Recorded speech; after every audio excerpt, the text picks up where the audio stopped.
প্রিয় ছাত্রছাত্রীরা, আজকে আমি তোমাদেরকে এই ভিডিওর মাধ্যমে ক্লাস 6 এর পরিবেশ ও বিজ্ঞানের যে সমস্ত প্রশ্নগুলো দেওয়া হয়েছে তৃতীয় পর্যায়ে মূল্যায়নের জন্য, অর্থাৎ থার্ড সামেটিভের জন্য, স্কুল নম্বর 7 পেজ নম্বর 234, সেখানে যে সমস্ত প্রশ্নগুলো আছে এই 7 নম্বর স্কুলের সমস্ত প্রশ্নের উত্তর আমরা আলোচনা করবো আজকে এই ভিডিওর মাধ্যমে। তোমরা ভিডিওটা শুরু থেকে শেষ অবশ্যই দেখবে এবং চ্যানেলে যদি নতুন হয়ে থাকে অবশ্যই চ্যানেলটাকে সাবস্ক্রাইব করে রাখবে পরবর্তী স্কুলগুলোর প্রশ্ন উত্তর পাওয়ার জন্য। এবং এর আগের যে স্কুলগুলো ছিল সেগুলোর প্রশ্ন উত্তর আমরা আলোচনা করে দিয়েছি, তোমরা প্লেলিস্ট থেকে সেই প্রশ্ন উত্তরগুলো পেয়ে যাবে, সেখান থেকে তোমরা দেখে নিও সেই প্রশ্ন উত্তরগুলো।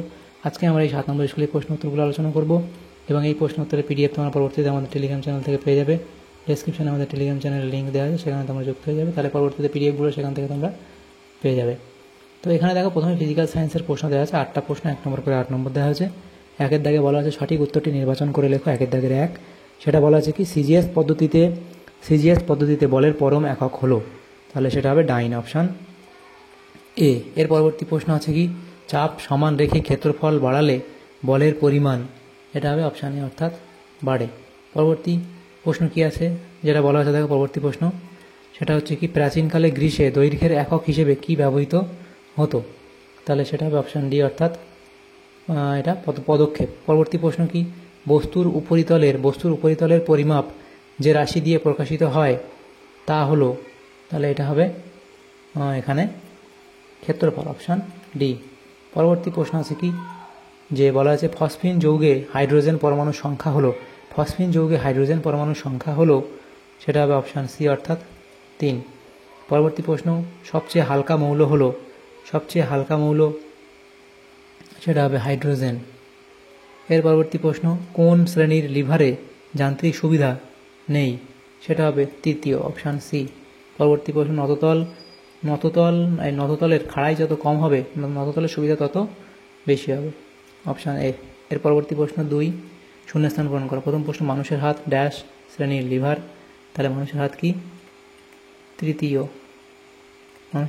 শ্রেণীর লিভার, তৃতীয় শ্রেণীর লিভার। পরবর্তী প্রশ্ন, তাহলে মানুষের হাত তৃতীয় শ্রেণীর লিভার। 1 ঘনমিটার সমান ড্যাশ লিটার, 1 ঘনমিটার সমান 1000 লিটার। পাথুরে চুনের রাসায়নিক নাম হলো ক্যালসিয়াম, পাথুরে চুনের রাসায়নিক নাম হলো কি ক্যালসিয়াম কার্বনেট।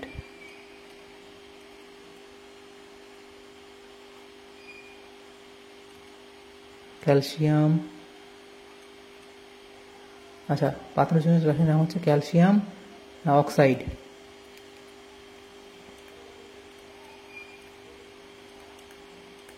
পরবর্তী প্রশ্ন কি কাজ করার সামর্থ্যই হলো শক্তি। তার পরবর্তী প্রশ্ন কি আছে দেখো, 3-এর দাগে 2-1 কথা উত্তর দাও। প্রথম প্রশ্ন কি বলা হয়েছে যে একটি ধাতু M এর ধাতব ক্লোরাইডের সংকেত MCl2 হলে ধাতব অক্সাইডের সংকেত কি হবে,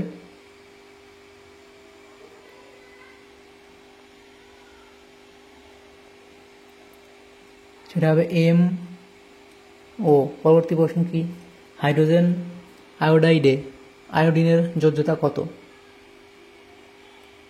এটা হবে 1। পরবর্তী প্রশ্ন দ্বিতীয় শ্রেণীর লিভারে আলম্ব কোথায় থাকে, লিখবে এক প্রান্তে। পরবর্তী প্রশ্ন শাবল কোন ধরনের যন্ত্র, লিখবে এটা যে সরল যন্ত্র বা প্রথম শ্রেণীর লিভার, লিখবে সরল যন্ত্র,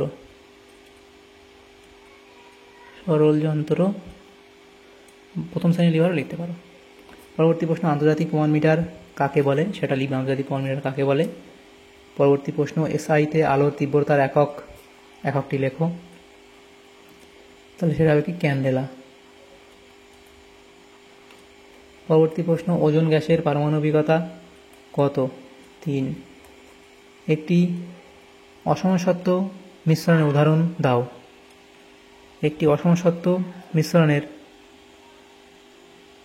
উদাহরণ দাও, তোমরা লিখবে কি জল ও তেলের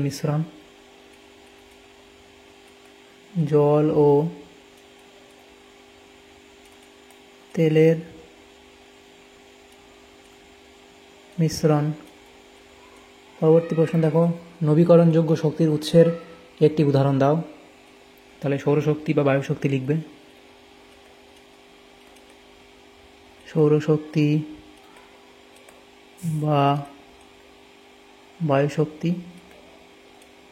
তাহলে এগুলো হলো। এর পরবর্তী প্রশ্ন দেখো আছে 4-এর দাগের প্রশ্ন, সেগুলো দেখো, যে প্রশ্নগুলো আছে নেক্সট পেজে আলোচনা করব। প্রথম প্রশ্ন কি, পুলি বা কপিকল কি? তাহলে পুলি বা কপিকল কি তোমরা সেটা লিখবে। এবং এরপরে আছে যে এর একটি ব্যবহার লেখো, তাহলে এর দুটো ব্যবহার লিখবে। বেগ কী জাতীয় রাশি? এটি একটি লব্ধ রাশি বা একটি ভেক্টর রাশি লিখতে পারো। এসআইতে এর এককটিকেই মিটার প্রতি সেকেন্ড বা মিটার পার সেকেন্ড। একটি ধাতু এ কে একটি বর্ণহীন গন্ধহীন গ্যাসের মধ্যে পোড়ানো হলে একরকম সাদা গুঁড়ো বি উৎপন্ন হয়। গ্যাসটি শ্বাসকার্যে সহায়তা করে। এ ও বিকে শনাক্ত করো। তাহলে এ হচ্ছে কি, ম্যাগনেসিয়াম, এবং যে বর্ণহীন ও গন্ধহীন গ্যাসটি হলো অক্সিজেন, আর বি হলো কি, ম্যাগনেসিয়াম অক্সাইড। সেটা এখানে লিখে দেওয়া হয়েছে। পরবর্তী প্রশ্ন কি? পরবর্তী প্রশ্ন এখানে দেওয়া আছে, দেখো যে ধাতুর দুটি বৈশিষ্ট্য লেখো। তাহলে ধাতুর এই এতগুলো বৈশিষ্ট্য এখানে দেওয়া আছে, 8টা বৈশিষ্ট্য দেওয়া আছে, যে কোনো দুটো বৈশিষ্ট্য তোমরা লিখবে। পরবর্তী প্রশ্ন, ঘর্ষণের দুটি বৈশিষ্ট্য লেখো। ঘর্ষণের যে বৈশিষ্ট্যগুলো এখানে দেওয়া আছে দেখো টোটাল 6টা, তার মধ্যে দুটো বৈশিষ্ট্য তোমরা এখান থেকে লিখবে। পরবর্তী প্রশ্ন 5-এর দাগে, নিচের প্রশ্নগুলির নিম্নলিখিত প্রশ্নগুলির সংক্ষিপ্ত উত্তর দাও। এখানে 3 নম্বর করে দেওয়া 4টে প্রশ্ন উত্তর করতে হবে। প্রথম প্রশ্ন কি আছে দেখো, 5-এর দাগের 1-এর এ, পাহাড়ে ওঠার রাস্তা খাড়া না করে ঘুরিয়ে ঘুরিয়ে করা হয় কেন? সেটা তোমরা এর উত্তরটা এই অবধি লিখবে। এবং যন্ত্রের চলমান বা ঘূর্ণায়মান ঘর্ষণজনিত ক্ষয় কমাতে কী ব্যবহার করা হয়?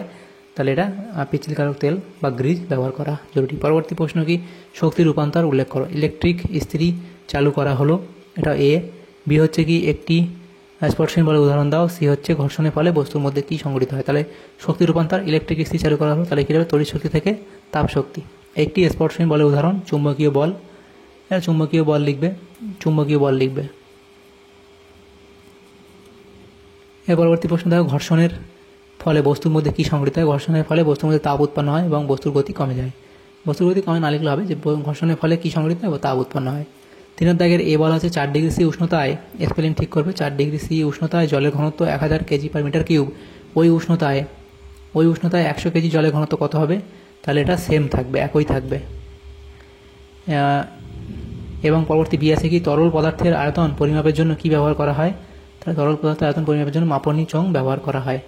এছাড়াও সূক্ষ্ম মাপের জন্য এগুলো ব্যবহার করা হয়, কিন্তু একদম লিখবে মাপনী চং ব্যবহার করা হয়। পরবর্তী প্রশ্ন কি, 4-এর দাগে এ বলা আছে কি, সংকেত লেখো। Copper sulphate CuSO4, hydrogen sulphate H2S। এবং পরবর্তী প্রশ্ন বি, এ হলো এটা, এবং বি আছে কি দেখো, বলা আছে যে বর্ষাকালে ভিজে জামা কাপড় শুকোতে দেরি হয় কেন? তাহলে বর্ষাকালে বায়ু যত শুষ্ক হবে, অর্থাৎ বায়ুতে যত কম জলীয় বাষ্প থাকবে, বাষ্পায়ন তত দ্রুত হবে। বর্ষাকালে বায়ুতে জলীয় বাষ্পের পরিমাণ খুব বেশি থাকায় বায়ুর আর্দ্রতা বেশি হয়, তাই দ্রুত বাষ্পায়ন হতে পারে না, ফলে ভিজে জামা কাপড় শুকোতে দেরি হয়। 5-এর দাগের প্রশ্ন কি দেখো, 5-এর দাগে বলা আছে কি, খাদ্য জাল কাকে বলে? তা আছে বি 5-এর দাগে, যে খাদ্য ও খাদকের মধ্যে সম্পর্কটি উদাহরণ সহ ব্যাখ্যা করো। তাহলে খাদ্য জাল কাকে বলে সেটা লিখবে, এবং এবং উদাহরণ তোমরা দেবে। বি আছে কি, খাদ্য ও খাদকের মধ্যে সম্পর্কটি লেখো, ওই সম্পর্কে উদাহরণ সহ ব্যাখ্যা করো, লিখবে। পরবর্তী প্রশ্ন কি, জীবন বিজ্ঞানের প্রশ্ন দেওয়া আছে। তো এখানে 1-এর দাগে বলা আছে কি, যে সঠিক উত্তর নির্বাচন করো। 1-এর দাগের যে প্রশ্ন আছে প্রথমে, সেটা বলা আছে, পদার্থ কোন জাতের প্রাণীদের সারা গায়ের ত্বকে কাঁটা থাকে? Echinodermata, option C. পরবর্তী প্রশ্ন, শামুক কোন পর্বের অন্তর্ভুক্ত? সেটা হবে মোলাস্কা, অপশান এ। এর পরবর্তী প্রশ্ন, এদের মধ্যে কোনটি অপুষ্পক উদ্ভিদ? সেটা হবে অপশান ডি, অর্থাৎ সবকটি। বাংলার কীটপতঙ্গ বইটি রচনা করেছেন? সেটা হবে অপশান এ, গোপালচন্দ্র ভট্টাচার্য। এর পরবর্তী প্রশ্ন কি, মৌমাছি প্রতিপালনকে বলা হয়? মৌমাছি প্রতিপালনকে বলা হয় এপিকালচার, অপশান এ। তারপরে আছে, কোন পিঁপড়েরা যুদ্ধে পটু? তাহলে সেটা লিখবে এখানে, লাল পিঁপড়ে হবে, কিন্তু অ্যাকচুয়াল উত্তর হয় সেটা হচ্ছে আর্মি অ্যান্ট, অর্থাৎ আর্মি বা সৈনিক পিঁপড়ে।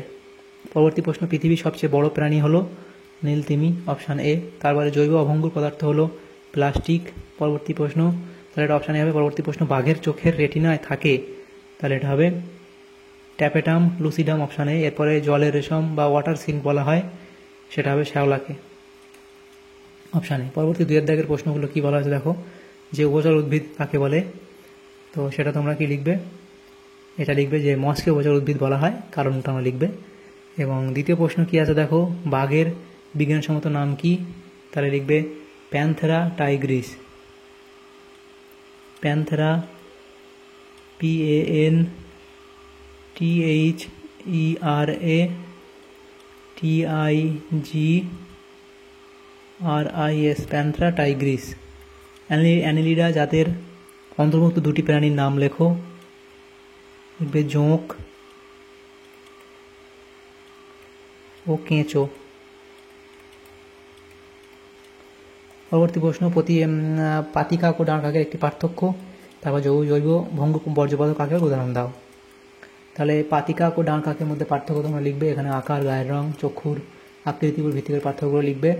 আচ্ছা, এখানে একটা পার্থক্য লিখতে বলা আছে, আমরা তিনটে দিয়েছি, যে কোনো একটা লিখলে হবে। জৈব ভঙ্গুর পদার্থ কাকে বলে উদাহরণ দাও। তাহলে জৈব ভঙ্গুর পদার্থ কাকে বলে উদাহরণ তোমরা দেবে এগুলো। পরবর্তী প্রশ্ন কি, 3 দাগে বামের স্তম্ভের সঙ্গে ডানের স্তম্ভ মেলাতে বলা আছে। প্রথম বামের স্তম্ভে ডানের স্তম্ভে কী বলা আছে প্রথমে, সেটা এখন দেখো দেওয়া হয়েছে কি, যে মোলাস্কা। তাহলে মোলাস্কা এখানে হবে কি, ডি এর সাথে শামুক, এবং স্তন্যপায়ী সেটা হবে এখানে তিমি। তারপর আছে দ্বিবীজপত্রী, সেটা হবে ছোলা, এবং একবীজপত্রী সেটা হবে গম। পরবর্তী প্রশ্ন 4 দাগের যে প্রশ্ন আছে, প্রথম প্রশ্ন কি, স্তন্যপায়ী প্রাণীর দুটি গুরুত্বপূর্ণ বৈশিষ্ট্য লেখো। তাহলে স্তন্যপায়ী প্রাণীর 4টি বৈশিষ্ট্য দেওয়া আছে, যেগুলো দুটো লিখবে। এরপরে ব্যক্তবীজী উদ্ভিদ ও গুপ্তবীজী উদ্ভিদের দুটি পার্থক্য। তাহলে ব্যক্তবীজী এবং গুপ্তবীজী উদ্ভিদের দুটি পার্থক্য লিখবে। উদ্ভিদ দেহ, ফুল, ফল, বীজ, বীজপত্র, উদাহরণ, এবার এতগুলো পার্থক্য দেওয়া আছে, যেগুলো দুটো পার্থক্য লিখবে। দুটি সমাজবদ্ধ জীবের নাম লেখো, পিঁপড়ে এবং মৌমাছি। 5 দাগের প্রশ্ন বলা আছে, দেখো 3 নম্বর করে দেওয়া আছে। প্রথম প্রশ্ন কি, 5 রাজ্যের শ্রেণী বিভাগ উদাহরণ সহ ছকের সাহায্যে বুঝে দাও। তাহলে মনেরা, প্রোটিস্টা, ছত্রাক, প্লান্টি এবং অ্যানিমিলিয়া, তাদের যে মূল বৈশিষ্ট্য উদাহরণ তোমরা দেবে। পরবর্তী প্রশ্ন কি আছে, বিরুৎ ও গুল্ম উদ্ভিদ কাকে বলে উদাহরণ সহ লেখো। তাহলে বিরুৎ উদ্ভিদ কাকে বলে তাদের উদাহরণ তোমরা দেবে, এবং যে গুল্ম উদ্ভিদ কাকে বলে তাকে সেটা লিখবে, এবং তাদের উদাহরণ তোমরা দেবে। পরবর্তী প্রশ্ন, ফোরার পদ্ধতিটি ব্যাখ্যা করো। রিডিউস, রিইউজ, রিসাইকেল এবং রিফিউজ। ডেঙ্গি, ম্যালেরিয়া ও ফাইলেরিয়া রোগ সৃষ্টিকারী মশাগুলির নাম লেখো। তাহলে সংক্রমিত রোগের নাম কি, যে ম্যালেরিয়া, ফাইলেরিয়া এবং ডেঙ্গি, এবং ম্যালেরিয়া কোন মশার জন্য হয়, এবং এগুলো দেওয়া আছে, দেখো লিখে নেবে। পরবর্তী প্রশ্ন কি আছে, তাহলে আমাদের এখানে এই সমস্ত প্রশ্নগুলো ছিল। আমাদের ক্লাস 6-এর যে প্রশ্নগুলো ছিল তৃতীয় পর্যায়ক্রমিক মূল্যায়নের জন্য, অর্থাৎ 3rd সামেটিভের জন্য, পরিবেশ ও বিজ্ঞানের 7 নম্বর স্কুলের সমস্ত প্রশ্নের উত্তর আমরা আলোচনা করলাম আজকে এই ভিডিওর মাধ্যমে। তোমাদের যদি সামান্যতম উপকার এসে থাকে ভিডিওটা অবশ্যই লাইক করবে, এবং বেশি বেশি করে বন্ধুদের সাথে শেয়ার করবে। আর পরবর্তী যে সেগুলো আছে সেগুলোর প্রশ্ন উত্তর পাওয়ার জন্য অবশ্যই তোমরা আমাদের চ্যানেলটাকে সাবস্ক্রাইব করে রাখবে। Thank you, thanks for watching.